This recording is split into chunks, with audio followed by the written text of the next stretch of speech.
कंधार तालुक्यातील माजी सैनिक बालाजी चुकलवाड यांनी आत्मदहन करण्याचे प्रशासनाला पत्र व व्हिडिओ देऊन सांगितले।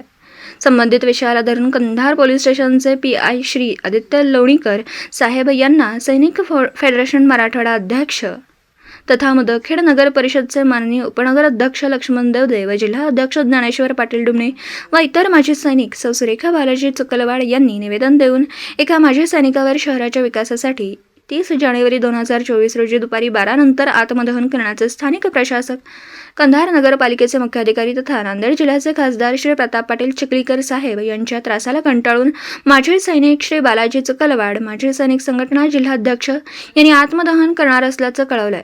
वरील 2 लोकांनी माझ्या पतीस आत्महत्या करण्यास प्रवृत्त केलाय असे सौ सुरेखा बालाजी चुकलवाड यांनी कंधार पोलीस स्टेशन येथे तक्रार दिली व श्री चुकलवाड यांनी स्वतःचा व्हिडिओ लाईव्ह करून मला सांगितलं आहे असे सैनिकांच्या पत्नी यांनी सांगितलं। अशी तक्रार सौ सुरेखा चुकलवाड यांनी पोलीस स्टेशन कंधार येथे दिनांक 26 जानेवारी 2024 रोजी दिली आहे।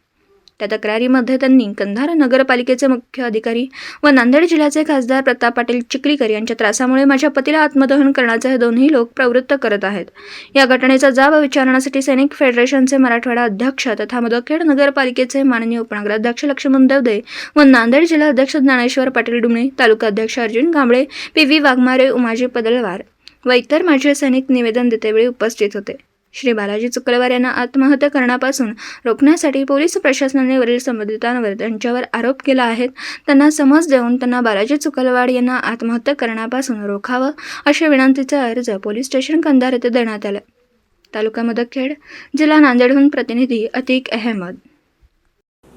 दिवसभरातील घडामोडींचा आढावा घेण्यासाठी पाहत रहा N24 मराठी न्यूज चॅनल।